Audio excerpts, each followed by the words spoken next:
اعوذ باللہ من الشیطان الرجیم بسم اللہ الرحمن الرحیم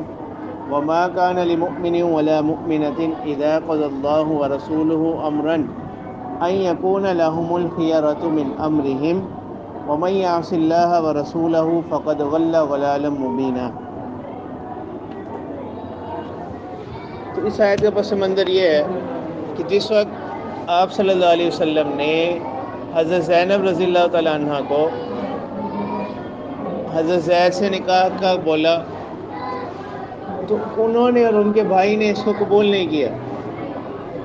تو انہوں نے کہا کہ ہمارا خاندان اعلیٰ ہے اور سب جانتے ہیں کہ زید تو ایک آزاد غلام ہے، تو ہم ان سے کیسے میں اپنی بہن کا نکاح کروں۔ اس موقع پر پھر یہ آیت نازل ہوئی کہ جب اللہ کے رسول صلی اللہ علیہ وسلم کسی کام کے لیے کہہ دیں تو اب کسی مسلمان کے لیے کوئی اختیار نہیں رہ جاتا۔ سورہ نساء میں بھی اللہ تعالیٰ فرماتے ہیں نا فَلَا وَرَبِّكَ لَا يُؤْمِنُونَ حَتَّى يُحَكِّمُوكَ فِي مَا شَجَرَ بَيْنَهُمْ، کہ کوئی بھی شخص اس وقت تک مومن نہیں ہو سکتا جب تک کہ وہ آپ کو فیصلہ کرنے والا نہ بنائے اپنے معاملات میں، پھر ثم لا يجدوا في انفسهم حرجا مما قضيت، پھر جو آپ فیصلہ فرما دیں اس فیصلے کے بارے میں اپنے نفس میں کوئی تنگی محسوس نہ کریں، اپنے دل میں کوئی تنگی محسوس نہ کریں، وَيُسَلِّمُوا تَسْلِيمًا، بلکہ پوری طرح کیا کریں، فرما برداری اختیار کریں۔ اس آیت میں بھی یہی مضمون ہے۔ اللہ تعالیٰ فرماتے ہیں کہ نہیں ہے کوئی اختیار کسی مومن کے لیے اور نہ ہی مومنہ کے لیے جب فیصلہ فرما دیں اللہ اور اس کے رسول کسی کام کا ان یکون لہم الخیرۃ من امرہم، کہ اب ان کے لیے کوئی اختیار ہو اپنے معاملے میں۔ اس وقت ہوگا جب اللہ کے رسول صلی اللہ علیہ وسلم حکماً کسی چیز کا بول دیں۔ اب بعض احادیث میں ایسے واقعات بھی ملتے ہیں کہ جن میں آپ صلی اللہ علیہ وسلم نے کسی کو کوئی بات کہی اور انہوں نے اس طرح نہیں بھی کیا، اور آپ صلی اللہ علیہ وسلم نے بھی اس پر منع نہیں فرمایا، یعنی وہ بطور مشورہ کے ہوتے۔ وَمَن يَعْصِ اللَّهَ وَرَسُولَهُ، اور جو نافرمانی کرے گا اللہ اور اس کے رسول کی، فَقَدْ ضَلَّ ضَلَالًا مُبِينًا، تو وہ گمراہ ہوا صریح گمراہی میں۔ وَإِذْ تَقُولُ لِلَّذِي أَنْعَمَ اللَّهُ عَلَيْهِ وَأَنْعَمْتَ عَلَيْهِ أَمْسِكْ عَلَيْكَ زَوْجَكَ وَاتَّقِ اللَّهَ وَتُخْفِي فِي نَفْسِكَ وَاللَّهُ مُبْدِيهِ وَتَخْشَى النَّاسَ۔ تو اب اس آیت کا پس منظر یہ ہے کہ اب نکاح تو ہو گیا حضرت زینب رضی اللہ تعالیٰ عنہ کا، جس وقت آیت نازل ہوئی نا پھر انہوں نے وہ اور ان کے بھائی مان گئے۔ اب آپ صلی اللہ علیہ وسلم نے نکاح کروا دیا حضرت زینب رضی اللہ تعالیٰ عنہ کا حضرت زید کے ساتھ۔ تو اب یہ چونکہ ایک بڑے خاندان سے تھی اور وہ آزاد کردہ غلام تھی، تو یہیں سے فقہاء نے مسئلہ لکھا کہ نکاح کے اندر بہتر یہ ہے کہ کیا ہونا چاہیے، کف ہونا چاہیے، برابری ہونی چاہیے زوجین کے اندر۔ ہاں البتہ اگر کوئی خود عاقلہ بالغہ ہو یا کسی کا ولی کیا کر دے، کسی کا نکاح غیر کف میں کر دے، تو اس کی بھی کیا ہے، کسی مصلحت کی وجہ سے، کسی حکمت کی وجہ سے اس کی اجازت ہے۔ اور آپ صلی اللہ علیہ وسلم کو بطور امت کا روحانی والد ہونے کے تمام امت پر کیا حاصل ہے، ولایت حاصل ہے، اختیار حاصل ہے۔ تو آپ صلی اللہ علیہ وسلم نے اپنے اسی حق کو استعمال کرتے ہوئے ان کا نکاح کروایا اور غیر کف میں کروایا۔ تو جب ولی کروا سکتا ہے تو آپ صلی اللہ علیہ وسلم تو سب سے زیادہ حق رکھتے ہیں اپنی امت میں۔ تو اب نکاح کے بعد یہ ہوا کہ ان دونوں میں مناسبت نہیں ہو سکی، ٹھیک ہے؟ تو آپ صلی اللہ علیہ وسلم کے پاس باتیں پہنچنا شروع ہو گئی۔ تو آپ صلی اللہ علیہ وسلم کو اللہ تعالیٰ نے بذریعہ وحی بتلا دیا تھا کہ ہم حضرت زینب کا نکاح آپ سے کریں گے۔ ایک طرف وہ بات بھی تھی، لیکن آپ صلی اللہ علیہ وسلم نے ایک ناصح کے طور پر، ایک نصیحت کرنے والے کے طور پر، جس وقت حضرت زید رضی اللہ تعالیٰ عنہ آپ صلی اللہ علیہ وسلم کے پاس آئے، آپ صلی اللہ علیہ وسلم نے ان کو طلاق دینے سے منع فرمایا۔ کہ ایسا نہ کرو بلکہ اللہ سے ڈرو۔ تو ابھی شاید میں اسی چیز کو بیان کیا جا رہا ہے، وَإِذْ تَقُولُ لِلَّذِي أَنْعَمَ اللَّهُ عَلَيْهِ، اور جب آپ کہہ رہے تھے اس سے جس پر اللہ نے انعام کیا، یعنی وہ غلام تھے، اللہ تعالیٰ نے ان کو اسلام کی دولت عطا فرمائی اور آپ صلی اللہ علیہ وسلم نے ان کو اپنی پرورش میں رکھا، وَأَنْعَمْتَ عَلَيْهِ، اور آپ نے بھی ان پر انعام کیا، یعنی ایک تو ان کی پرورش کی، تربیت کی، پھر ان کا نکاح کر دیا۔ آپ ان کو کیا کہہ رہے تھے؟ امسک علیک زوجک، یعنی روکے رکھو اپنے پاس اپنی بیوی کو، واتق اللہ، اور اللہ سے ڈرو، وتخفی فی نفسک، اور آپ چھپا رہے تھے اپنے دل میں، واللہ مبدیہ وتخشی الناس، اور اللہ تعالیٰ ظاہر کرنے والے ہیں اور آپ کو خطرہ تھا لوگوں کو، آپ ڈر رہے تھے لوگوں سے۔ ہاں، یعنی یہاں پر ڈرنے سے مراد ایسا ڈرنا نہیں ہے جو کسی خوف کی وجہ سے ہو، یعنی چونکہ عربوں کے ہاں دستور یہ تھا کہ وہ اپنے متبنہ منہ بولے بیٹے کی بیوی سے کیا نہیں کرتے تھے؟ نکاح نہیں کرتے تھے۔ تو آپ صلی اللہ علیہ وسلم کو ایک خطرہ یہ تھا کہ لوگ پھر کیا کریں گے؟ طعن کریں گے۔ اب اگرچہ پہلے کیا ہوا چکا تھا، یعنی معاملات کی حد تک قرآن کا یہ حکم آ چکا تھا کہ وہ تمہارے حقیقی بیٹے نہیں ہیں۔ آپ صلی اللہ علیہ وسلم نے وہ بات تو لوگوں تک پہنچا دی، اور یہ چیز یعنی آپ صلی اللہ علیہ وسلم کے خیال میں یہ تھا کہ اب لوگوں کو یہ معلوم ہو گیا کہ حقیقی بیٹے نہیں، لیکن اللہ تعالیٰ نے اس رسم کو اس طرح ختم کرنا چاہا کہ خود آپ صلی اللہ علیہ وسلم کو اللہ نے کیا کیا؟ آپ صلی اللہ علیہ وسلم کا اس طرح سے نکاح کروایا تاکہ یہ جو رسم ہے ان میں رائج ہو چکی ہے، اس کا کیا ہو سکے؟ خاتمہ ہو سکے۔ تو آپ صلی اللہ علیہ وسلم کا پہلے خیال یہ تھا کہ یہ لازم نہیں، یہ صرف تعلیم کی حد تک تو بتلا دیا نا کہ وہ تمہارے کہہ دینے سے حقیقی بیٹے نہیں بن جاتے۔ تو اسی کی طرف اشارہ وتخشی الناس، اور آپ لوگوں سے ڈر رہے تھے، واللہ احق ان تخشی، اور اللہ تعالیٰ زیادہ حقدار ہیں اس بات کے کہ آپ ان سے ڈریں۔ فلما قضا زید منہا وطرا زوجناکہا، اب یہ ہوا کہ جب زید نے ان سے اپنی غرض پوری کر لی، زوجناکہا یعنی ان کا جو تعلق تھا وہ پہلے رہا پھر ختم ہو گیا، زوجناکہا ہم نے آپ کا نکاح کروا دیا ان سے، لِكَيْ لَا يَكُونَ عَلَى الْمُؤْمِنِينَ حَرَجٌ، تاکہ حرج نہ ہو مومنین پر، فی ازواج ادعیائہم اپنے منہ بولے بیٹوں کی بیویوں کے بارے میں، اذا قضوا منہن وطرا جب وہ ان سے اپنی غرض پوری کر لیں، یعنی اگر کسی وجہ سے ان میں علیحدگی ہو جائے، وکان امر اللہ مفعولا، اور اللہ کا حکم پورا ہو کر رہے گا، اور اللہ کا حکم پورا ہو کر رہے گا۔ اب یہاں پر سب سے پہلی بات کہ اللہ تعالیٰ فرما رہے ہیں فلما قضا زید منہا، تو جس وقت یہ آیت نازل ہوئی سورۃ احزاب کی شروع میں جو ہے کہ اللہ تعالیٰ نے تمہارے منہ بولے بیٹوں کو حقیقی بیٹا نہیں بنایا،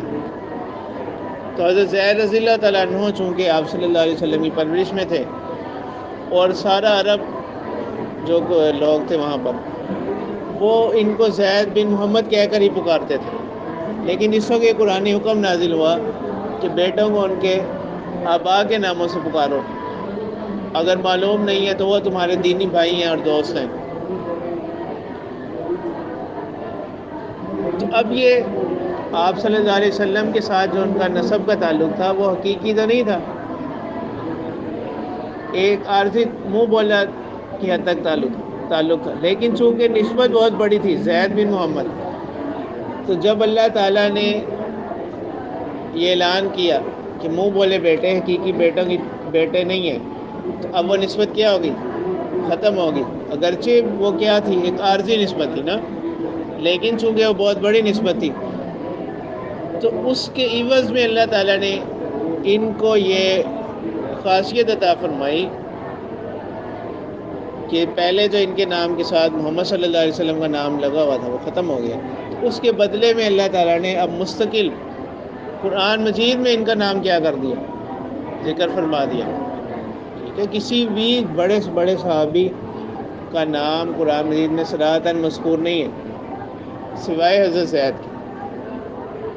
اور پھر قرآن مجید کا حصہ ہونے کی وجہ سے اب اس نام کو یہ خاصیت حاصل ہوگی کہ اس کے پڑھنے والے کو کتنی نیکیاں حاصل ہوں گی؟ 30 نیکیاں حاصل ہوں گی اس روایت کی بنا پر. ٹھیک ہے، اور جب تک یہ قرآن مجید پڑھایا جاتا رہے گا، ان کا نام بھی پڑھایا جاتا رہے گا. تو وہ جو ایک نسبت ان سے ختم ہوئی تھی ان کے نام سے، اس کا عوض اللہ تعالیٰ نے اس طرح سے ان کو عطا فرمایا. ایک بات. دوسرا یہاں پر لفظ آ رہا ہے زوج نہ کہا، ہم نے آپ کا نکاح کروا دیا ان سے. اس کے 2 معنی بیان کیے ہیں. ایک تو یہ کہ اللہ تعالیٰ نے خود ہی ان کا نکاح فرما دیا، یعنی جو نکاح کی شرائط ظاہری شرائط ہوتی ہیں وہ نہیں، اللہ تعالیٰ کی طرف سے ہی نکاح کروا دیے گئے. اور ایک معنی اس کی یہ ہے کہ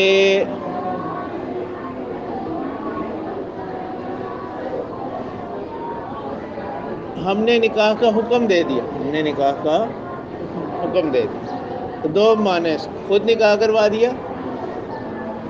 اور دوسرے معنی زوج نہ کہا کہ ہم آپ کو نکاح کا حکم دے رہے ہیں، اب آپ کیا کریں، نکاح کریں.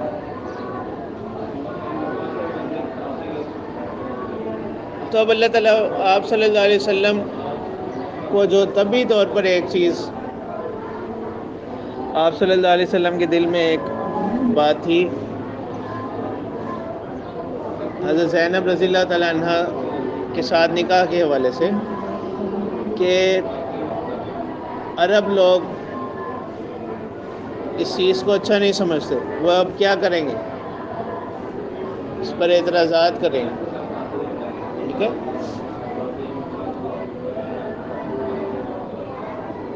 تو اس سے یہ بھی معلوم ہو گیا کہ کوئی بھی شخص آپ صلی اللہ علیہ وسلم کی اس طرز عمل سے ہمیں یہ معلوم ہوا کہ لوگوں کے شر سے بچنا یا ایسے کام، لوگوں کی تہمت سے بچنا، یہ بھی کیا ہے، ایک پسندیدہ امر ہے، ایک پسندیدہ کام ہے، جب تک کہ کسی دوسرے شرعی مقصود پر اثر انداز نہ ہو. اس وقت تک انسان کو کوشش کرنی چاہیے کہ وہ کوئی ایسا اس سے فعل نہ ہو کہ جو لوگوں کے اعتراضات کا، لوگوں کی زبان درازیوں کا کیا بنے، سبب بنے. ہاں، اگر کسی شرعی حکم پر پھر وہ اثر انداز ہو رہا ہے، جس طرح یہاں پر تو اللہ تعالیٰ نے بذریعہ وہی اب آپ صلی اللہ علیہ وسلم کو حکم دے دیا تھا کہ آپ کا ہم نے ان کے ساتھ کیا کروانا ہے، نکاح کروانا. اور اس کی بھی ہمیں مثال ملتی ہے، بہت سے کام جو مباحات کے درجے کے ہیں، آپ صلی اللہ علیہ وسلم نے لوگوں کے اعتراضات کی وجہ سے وہ نہیں کیے. ٹھیک ہے، ہاں، لیکن ان سے کسی شرعی حکم پر اثر نہیں پڑتا. تو جہاں پر ایسی صورت ہو کہ شریعت کا کوئی حکم متاثر نہیں ہوتا، اور یہ اندیشہ ہو کہ اگر ہم یہ کام کریں گے تو یہ لوگوں کے اعتراض کا سبب بنے گا، اور اگر نہیں کرتے تو اس سے کوئی شرعی حکم متاثر نہیں ہوگا، تو پھر وہاں پر کیا کرنا چاہیے، اس کو ترک کر دینا چاہیے. اس کو ترک کر کے کس سے بچنا چاہیے، اس چیز سے اپنے آپ کو بچانا چاہیے کہ لوگوں کے لیے کیا نہ بنے، تہمت کا سبب، ذریعہ نہ بنے، ان کی زبان درازیوں کا سبب نہ بنے. جیسے اب حضرت ابراہیم علیہ السلام نے جو بیت اللہ کی تعمیر کی تھی، ایک تو اس میں جب قریش نے تعمیر کی، بعد میں جو اس کا واقعہ بھی آتا ہے نا آپ صلی اللہ علیہ وسلم کی سیرت میں، ان کے بچپن کا جو واقعہ آتا ہے، اس وقت جو قریش نے تعمیر کی بیت اللہ کی، تو انہوں نے حضرت ابراہیم علیہ السلام کی جو تعمیر تھی اس میں کچھ تبدیلیاں کر دی. ایک تو یہ کہ انہوں نے کچھ حصہ تعمیر کے ساتھ خالی چھوڑ دیا، وہ تعمیر نہیں کیا، تعمیر کے علاوہ اس کو کیا کر دیا، چھوڑ دیا. جیسے آپ دیکھتے ہیں نا بیت اللہ کی تصویروں میں کچھ حصہ وہ چھوٹی سی دیوار ہوئی ہے، تو وہ بھی بیت اللہ کا ہی حصہ ہے. تو حضرت ابراہیم علیہ السلام کی جو تعمیر تھی اس میں یہ پورا اس بیت اللہ کے ساتھ شامل تھا، لیکن جب انہوں نے دوبارہ تعمیر کی، وہاں پر سیلاب آ گیا تھا اس کے بعد، تو انہوں نے اس حصے کو تعمیر میں شامل نہیں کیا، جس کی وجہ یہ بھی بیان کی جاتی ہے کہ انہوں نے یہ اعلان کیا تھا کہ اپنی حلال تجارت میں سے جو نفع ہوگا وہ لوگ دیں اس میں تعمیر میں، ٹھیک ہے؟ تو یعنی اتنی اخلاقی ایک کیفیت اور ایک حالت ان میں بھی تھی کہ ایسا مال جو کیا ہو، مشکوک ہو یا مشتبہ ہو، حرام ہو، ہم نے اس کو بیت اللہ کی تعمیر میں نہیں لگانا۔ اب وہ ان کے پاس اتنا ہی مال ہوا اور یہ حصہ بچ گیا، تو وہاں انہوں نے بطور علامت کے کیا کر دی، چھوٹی سی ایک دیوار بنا دی۔ تو اب آپ سے ایک تو انہوں نے یہ تبدیلی کر دی، دوسری یہ تبدیلی کر دی کہ حضرت ابراہیم علیہ السلام کی جو تعمیر تھی اس وقت بیت اللہ کے 2 دروازے تھے تاکہ لوگوں کو جانے اور آنے میں آسانی رہے۔ انہوں نے ایک دروازہ مستقل بند کر دیا اور ایک دروازہ رہنے دیا، اور اس کو بھی تھوڑا اونچا کر کے بنا دیا تاکہ ہم لوگ یہاں کے مجاور ہیں، ذمہ دار ہیں، تو جس سے ہم چاہیں اجازت دیں، جس کے لیے ہم چاہیں وہ اندر جا سکے اور کوئی اندر نہ جا سکے۔ تو اب آپ صلی اللہ علیہ وسلم کی بڑی خواہش تھی کہ بیت اللہ کو دوبارہ انہی بنیادوں پر کیا کیا جائے، تعمیر کیا جائے، لیکن آپ صلی اللہ علیہ وسلم نے اس وجہ سے کہ کہیں لوگ فتنہ میں مبتلا نہ ہو جائیں، اپنے اس ارادے کو کیا کر اپنے اس ارادے کو یعنی عملی صورت نہیں دی۔ یا بہت سے صحابہ کے بارے میں بھی اس طرح کی مثالیں آتی ہیں کہ بہت سی ایسی حدیث جو ان کو معلوم تھی لیکن انہوں نے بالکل آخری عمر میں جا کر لوگوں کو بتلائیں، تاکہ اس وقت ان کو ظاہر الفاظ کو سن کر یا حدیث کے مفہوم کو کوئی صحیح طرح نہ سمجھ سکے، وہ کسی فتنے میں مبتلا نہ ہو، تو وہ بالکل آخری عمروں میں جا کر وہ بتلاتے تھے تاکہ گنہگار نہ ہو سکے۔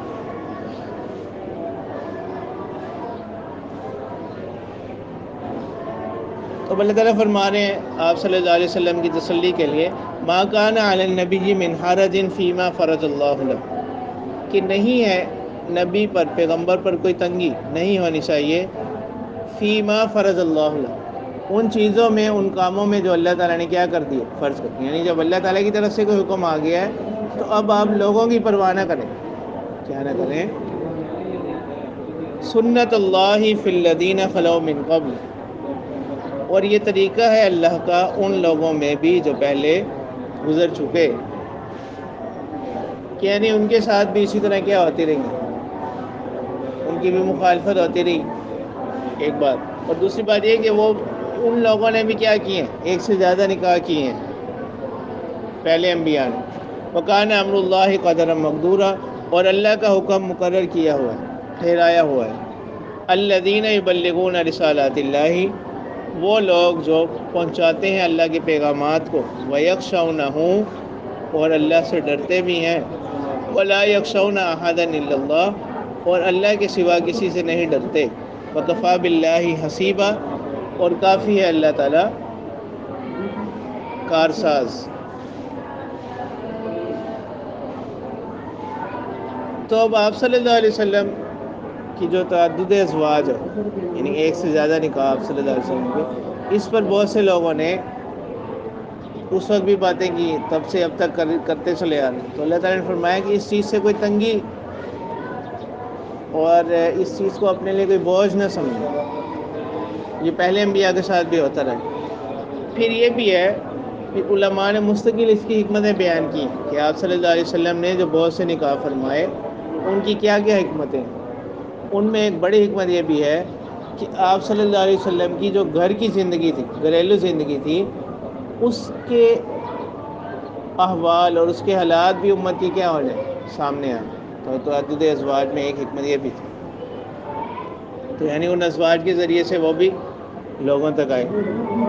جیسے پیچھے بیان بھی کیا گیا تھا، وَاذْكُرْنَ مَا يُتْلَىٰ فِي بُيُوتِكُنَّ مِنْ آیَاتِ اللَّهِ وَالْحِکْمَةِ، ازواج مطہرات کو جو احکام دیے گئے ان میں ایک حکم یہ بھی تھا۔